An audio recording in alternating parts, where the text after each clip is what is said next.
Bonjour à tous, c'est Jules sur la chaîne Wrestling Love. On se retrouve aujourd'hui pour une toute nouvelle vidéo. Alors, dans cette nouvelle vidéo, nous allons parler Pro Wrestling Zero One. Nous allons faire la review du coup du 7e jour, du dernier jour du Fire Festival 2021. Alors, le Fire Festival, pour ceux qui savent pas, c'est le plus gros tournoi de l'année de Pro Wrestling Zero One. J'en avais fait la review du premier jour, hein, c'était au début du mois de juillet, le premier jour du Fire Festival, qui était sorti en pay-per-view sur Nico Pro. Et ben évidemment c'est Zero One, donc ils ont pas diffusé entre les deux, ils ont juste diffusé le premier jour, donc comme j'ai dit en pay-per-view sur Nico Pro, et le show de la finale, le 7e jour, donc qui est sorti sur Samurai TV le 8 août. Donc à l'heure où la vidéo va sortir, ce sera le 11 août, enfin voilà, un petit délai, mais j'ai mis un peu de temps à regarder le show également, même s'il me hypait bien, hein, ça n'en doutez pas, ça franchement, vu la carte en même temps, je pense que c'est facile d'être hype, hein, quand t'as un Tanaka Shikihiro Irie, qui est même pas le main event, hein, voilà, déjà tu vois un peu le niveau du truc. La finale qui m'a hypé beaucoup personnellement, c'était Shinjiro Otani contre Takuya Sugawara. D'ailleurs, j'avais en plus de ça prédit dès le début du tournoi une victoire de Takuya Sugawara pour le tournoi en entier finalement, et du coup j'avais encore plus de hype concernant ça, concernant les logiques qui peuvent être apportées par rapport à la finale. Du coup voilà pour la présentation donc de ce show, de ce 7e jour du 21e Midsummer Festival Fire Festival 2021, un show qui se déroulait donc au Korakuen Hall. On va commencer du coup la review du show avec l'opener. L'opener c'était Junya Matsunaga qui affrontait Ryo Hoshino. Ryo Hoshino et Junya Matsunaga c'était jeunes, hein, de la Zero One, et clairement ils ont fait un très bon taf dans le match. En un peu plus de 6 minutes, on a eu une victoire de Junya Matsunaga, ce que j'ai trouvé un peu logique personnellement, parce que Junya Matsunaga, j'ai l'impression qu'il est là depuis plus longtemps que Ryo Hoshino. Si je dis pas de bêtises, c'est possiblement la première fois, hein, que je vois Ryo Hoshino chez Zero One et que je vois Ryo Hoshino tout court.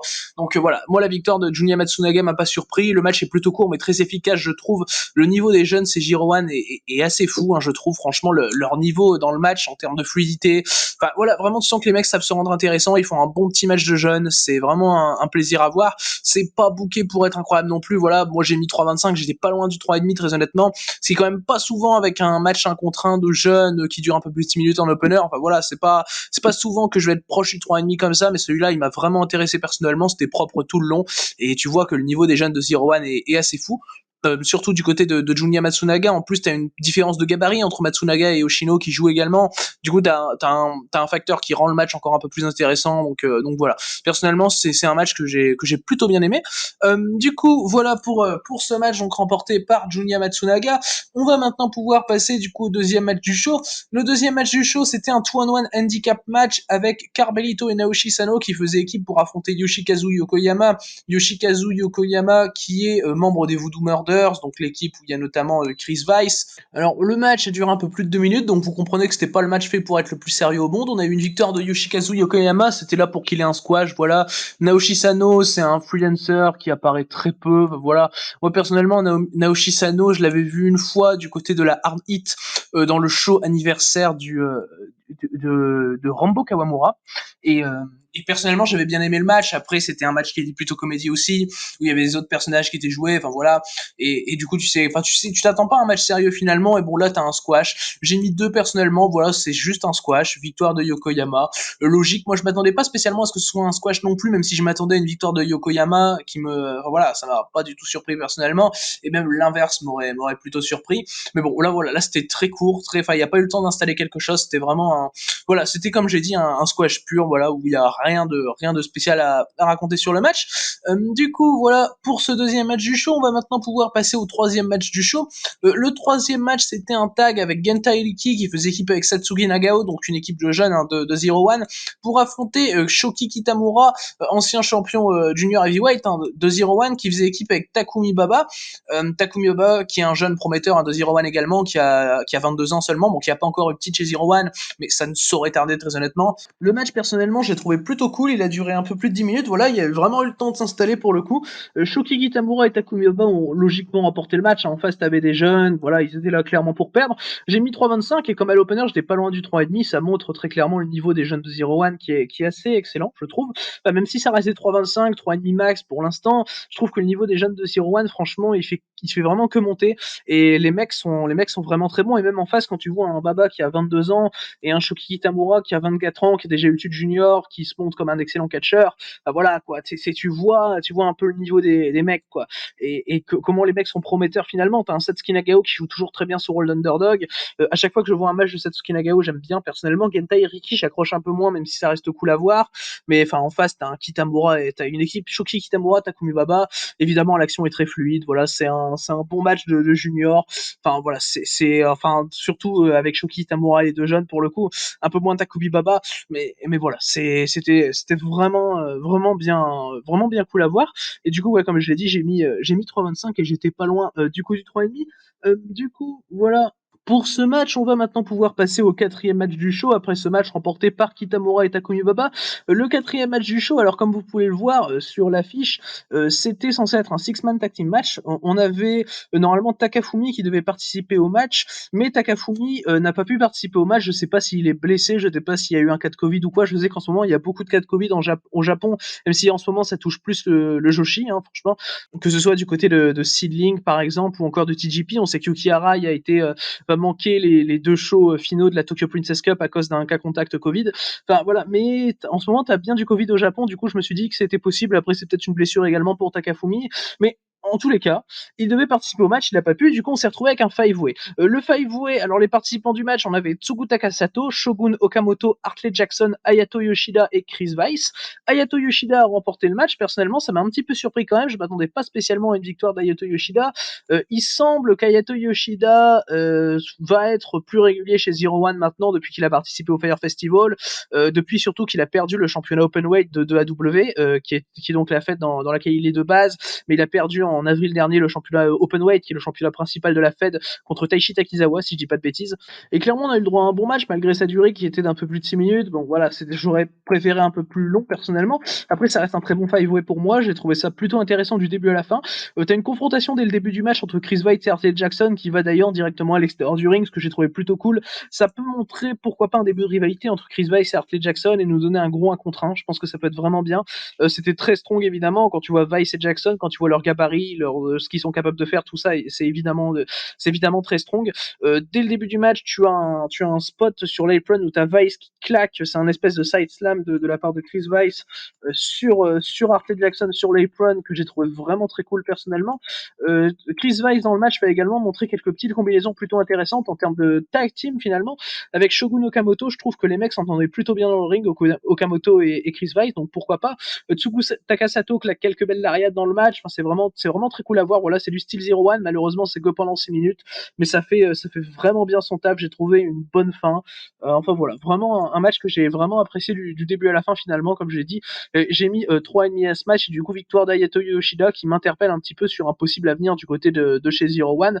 Enfin voilà, il y a pas mal de dream match que j'aimerais voir avec Hayato Yoshida chez Zero One, hein, très honnêtement, personnellement. Même si je préférais voir Hayato Yoshida chez All Japan. On sait qu'il va participer au Royal Road Tournament qui va commencer le 15 août, qui est un tournoi à élimination directe d'All Japan. Et si Yoshida pouvait faire un peu une Koei Sato et être pendant une période assez longue chez All Japan, Koei Sato il a été tous les 5 premiers mois de l'année finalement chez All Japan. Moi j'apprécierais fortement de voir Yoshida pendant 5-6 mois là chez All Japan, nous avoir quelques petits dream match. Je pense que ça peut être très cool, mais chez Zero One également, hein, on peut avoir des gros dream match, que ce soit contre des gars comme Irie, contre Otani. Enfin voilà, je pense que ça ne manque pas. Du coup, voilà, pour ce match, on va maintenant pouvoir passer au 5e match du show. Le 5e match du show, c'était un match qui me hypait beaucoup personnellement. C'était Masato Tanaka qui affrontait en 1 contre 1 Shigehiro Irie. Donc déjà, quand tu vois la gueule de l'affiche, évidemment que c'est hypant, hein. Quand tu vois la gueule des deux participants, bon, tu t'attends à quand même quelque chose de très bien. Ça a été très bien, ça a duré en plus de ça 17 minutes. Donc le match a vraiment eu le temps de se mettre en place, il y a vraiment eu le temps d'avoir une vraie construction, d'avoir une vraie écriture, d'avoir quelque chose vraiment d'intéressant et d'avoir des gros strikes bien strong. Ah, évidemment, on est sur un Tanaka Irie. Irie va très bien jouer son rôle de powerhouse dans le match, il a quelques moves qui sont plutôt impressionnants comme d'habitude. Shigehiro Irie, je le trouve vraiment impressionnant, hein. Franchement, Irie, c'est le genre de catcher que je comprends pas comment on peut ne pas aimer Shigehiro Irie. D'ailleurs, j'ai jamais vu quelqu'un me dire qu'il aime pas Irie, hein, parce que Irie, c'est quand même assez taré. Enfin, franchement, que ce soit ses Senton, par exemple, c'est hyper impactant. C'est Cannonball, pareil. Enfin, c'est du grand art, Shigehiro Irie.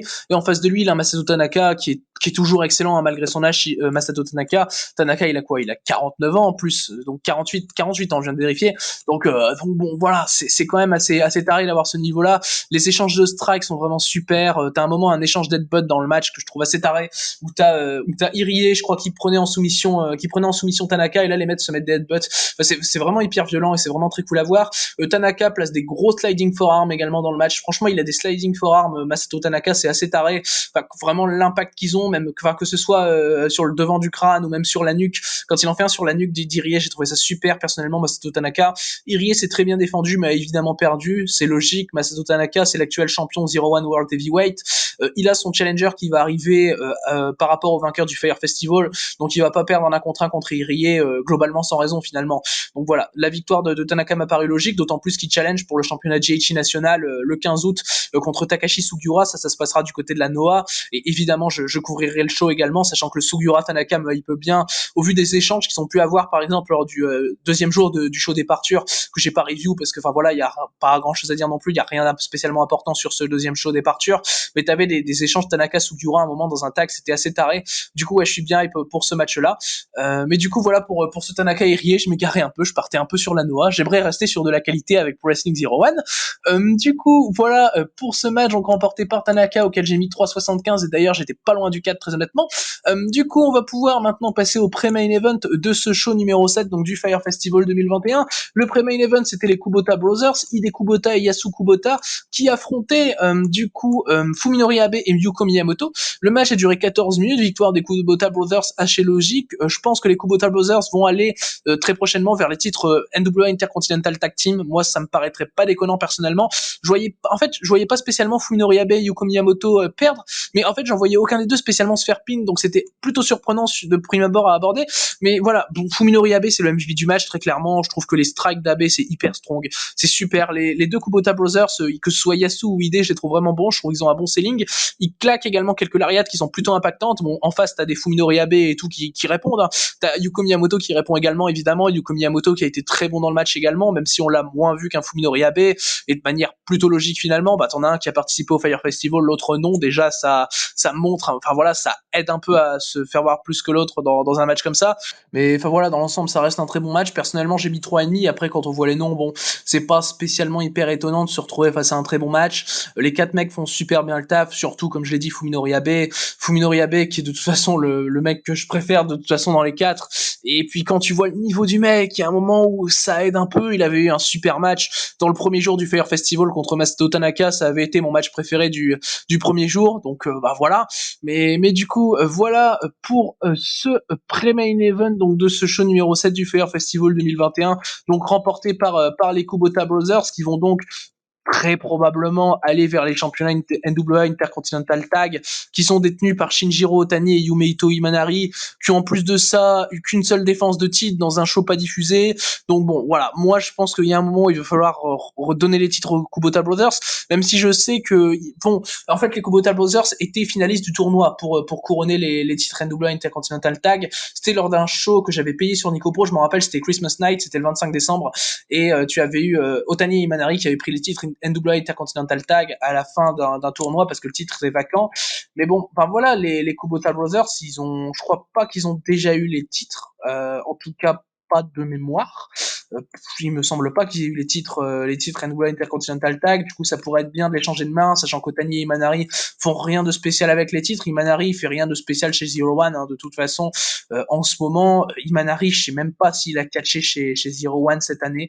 Enfin, pas de mémoire. Très honnêtement, il avait peut-être catché au show Happy New Year, mais c'est tout, quoi. Enfin, pas dans d'autres shows diffusés en tout cas que Happy New Year. Mais du coup, bah voilà pour ce pré-main event et ce qu'il peut donc amener au niveau des titres Intercontinental Tag. Du coup, on va pouvoir maintenant passer au main event de ce show. Le 7e et dernier match, c'était donc la finale du Fire Festival 2021, donc le plus gros tournoi de l'année de Zero One. La finale en question m'a hypé énormément. C'était le match qui m'a hypé le plus du show, malgré le fait que t'aies un Masato Tanaka, Shigeru Irie dans le même show. Donc déjà, tu vois tu vois un peu le niveau. C'était Shinjiro Otani qui affrontait Takuya Sugawara. Alors personnellement en finale j'attendais un Sugawara Hartley Jackson avec une victoire de Sugawara. Donc voilà, moi j'attendais vraiment une victoire de Sugawara pour ce Fire Festival. On l'a eu en finale, donc déjà ça a augmenté encore plus ma hype. Le match a duré un peu plus de 23 minutes. Victoire de Takuya Sugawara qui remporte donc le Fire Festival 2021. Comme je l'avais prédit, c'était très logique. Le Booking Zero One de toute façon est extrêmement logique cette année. C'est pour ça que malgré le peu de show qui diffuse, c'est une des fédérations que je préfère regarder très honnêtement, la Zero One.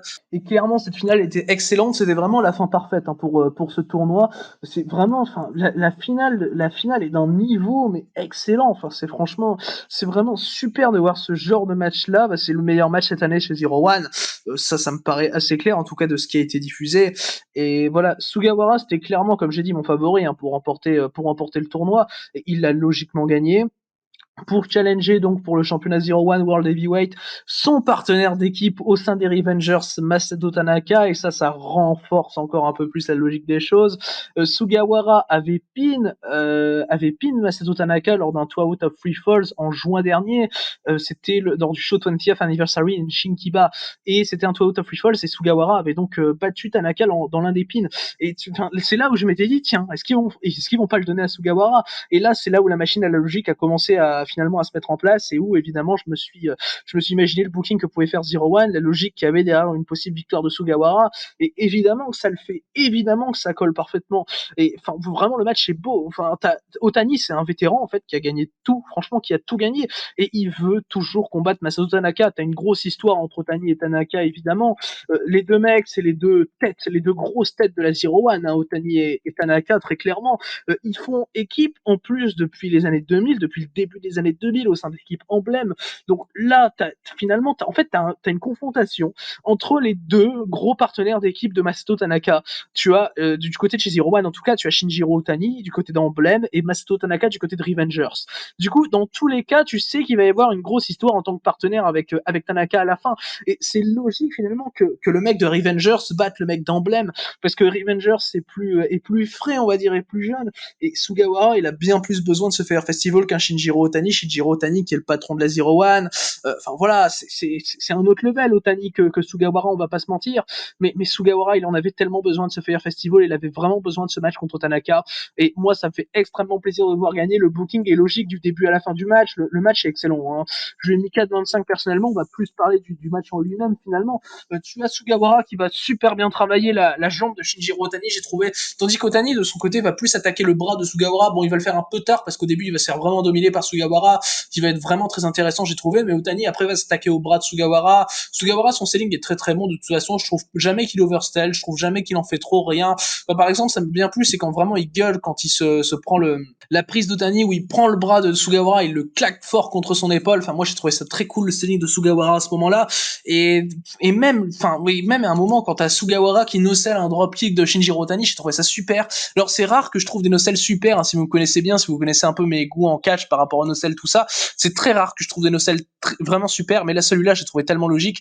Parce qu'en fait, t'as Otani qui se fait péter la jambe tout le match, il tente un dropkick vraiment difficilement. Enfin, voilà, c'est plutôt compliqué à faire le dropkick et tout. Tu sens qu'il scelle la jambe en même temps et tout. Et du coup, t'as Sugawara qui nocelle le dropkick en mode, ouais, ton dropkick, il a plus d'impact, mec. Et moi, je trouve ça vraiment super intelligent, personnellement. Ça, vraiment, finalement, il vend bien le manque d'impact, finalement, suite au legwork. Et Otani, tu le sens qu'il est vraiment blessé par rapport au match. Tu sens que Sugawara prend finalement l'ascendant à travers ça. Et du coup, t'as Otani qui se dit, bon, je vais l'achever, le petit, là. Et il prend Sugawara, il le fout dans un sleeper hold, et la soumission est super bien présentée. De toute façon, la soumission est présentée finalement comme une grosse chance pour Shinjiro Otani de remporter le match, et probablement sa dernière chance de remporter le match. Sugawara va batailler longtemps, va réussir à s'échapper du sleeper hold. Là, Otani va être un petit peu décontenancé quand même. Enfin, il y a un moment aussi où t'as Sugawara qui va tenter, si je dis pas de bêtises, le roll-up qu'il avait tenté, le roll-up qu'il avait fait finalement pour battre Masato Tanaka lors du 2 out of 3 falls en question. Otani va réussir à se dégager du roll-up. J'ai trouvé ça vraiment super personnellement de voir ce genre de référence. Enfin, t'en as des références à ce 2 out of 3 falls de toute façon dans le match, ça c'est clair. Et finalement, Takuya Sugawara va remporter le match avec un moonsault qui est vraiment magnifique, j'ai trouvé, et qui était vraiment présenté là aussi comme sa dernière chance, comme le sleeper hold d'Otani a été présenté comme la dernière chance d'Otani. Et enfin voilà, Otani, je pouvais juste pas battre Takuya Sugawara finalement dans une performance que fait la performance de Sugawara, elle est c'est vraiment assez taré. C'est vraiment le mec est hyper sous-coté, je trouve, Takuya Sugawara. Le mec est capable de sortir des performances comme ça. Le match est d'une très très grosse qualité de toute façon. J'ai mis 4,25, j'étais pas si loin que ça du 4,5 très honnêtement. Et j'espère qu'on aura vraiment la même qualité quand Sugawara challengera Masato Tanaka pour le T01. Parce que clairement, ça peut donner encore plus finalement. Et allez, j'aimerais bien que même j'y crois pas, hein, mais j'aimerais bien que Sugawara prenne le T01. Je pense que Tanaka conservera. Je pense que Tanaka déjà conservera contre Sugiura à la Noah, ça me paraît logique. Et je pense que vraiment que Tanaka battra Sugawara. Après, sait-on jamais, hein, c'est possiblement son année à Takuya Sugawara, hein, très honnêtement. Takuya Sugawara, il a jamais remporté hein, le titre World Heavyweight de chez Zero One. Il a déjà eu le Junior, il a déjà eu le NWA Intercontinental Tag avec Tanaka justement, il a déjà eu le Open the Triangle Gate dans les débuts des années 2010 chez Dragon Gate, je sais plus quelle année exactement, et c'est pour par rapport à son run Dragon Gate, tu l'avais notamment lors du Kobe Pro Wrestling Festival cette année, Takuya Sugawara justement, mais en tout cas voilà, Otani Sugawara, gros conseil de ma part, 4,25, pas loin du 4,5 comme j'ai dit, et c'est vraiment une très très bonne manière de la part de Pro Wrestling 01 de conclure son plus gros tournoi de l'année. Enfin voilà, je pense pas enfin voilà, j'ai pas vu tout le tournoi évidemment, personne n'a vu tout le tournoi, c'est à part si les gens se sont rendus à tous les shows là-bas au Japon en direct, mais les shows sont pas sortis en tout cas, voilà, il y a eu que le premier et le dernier jour malheureusement, mais je pense pas qu'il y ait eu un match qui est plus top level hein, finalement, parce que là on est sur du top là, clairement sur ce Otani Sugawara, et comme j'ai dit, ouais, je conseille vraiment très très fort ce match. C'est probablement la meilleure performance que j'ai pu voir de Takuya Sugawara, même si le mec est capable de sortir des super perfs, enfin Sugawara, il y a aucun souci avec ça, mais c'est probablement la meilleure perf que j'ai pu voir de lui, parce que enfin, voilà, le match est excellent, il y a rien à dire là-dessus. Du coup, voilà pour ce show, c'est cette finale qui conclut ce 7e jour du Fire Festival 2021. Alors le show dans l'ensemble, personnellement, j'ai trouvé hyper quali, très honnêtement, c'est ce à quoi je m'attends de Zero One. Zero One, c'est une compagnie que j'adore regarder personnellement, et c'est très clairement ce genre de show que j'adore, c'est probablement mon show préféré hein, de Zero One cette année, même si le jour 1 du Fire Festival était vraiment pas mal quand même. Mais voilà, celui-là, il était vraiment excellent également. En plus, t'as le main event, le Otani Sugawara, qui est le meilleur match de ce qu'a pu diffuser Zero One cette année. Donc bon voilà, là aussi ça joue. Et du coup, ouais, personnellement, je vais conseiller les 3 derniers matchs. Pour moi, faut regarder les 3 derniers matchs. Donc le Otani contre, non, le Tanaka contre Irie, le tag Abe Miyamoto contre les Kubota Brothers, et du coup la finale du Fire Festival, le Otani contre Takuya Sugawara. Après, pour voir le niveau des jeunes, c'est également très bien, je trouve, de regarder le premier match, par exemple, le Matsunaga contre Ryo Oshino. Également le tag avec Kitamura et Baba contre Iriki et Nagao, qui sont vraiment de matchs qui montrent bien le niveau actuel des jeunes à la Pro Wrestling 01, qui est quand même très très élevé, je trouve. Du coup, enfin voilà, vraiment, mais après tout le show se regarde très bien, mais pour par exemple le Toano Handicap, on peut skipper par exemple, voilà. Mais le show dans son ensemble se regarde super facilement, c'est très digeste. Et ouais, mais s'il y a un match par-dessus tout à conseiller, c'est évidemment la finale du Fair Festival, donc le Otani Sugawara, auquel j'ai mis 4,25. Du coup, voilà pour cette vidéo, voilà pour cette review donc du 7e jour du 21e Midsummer Festival, le Fire Festival 2021. J'espère que cette vidéo vous aura plu, merci à vous de l'avoir écouté, et du coup d'ici les prochaines vidéos, je vous dis à la prochaine.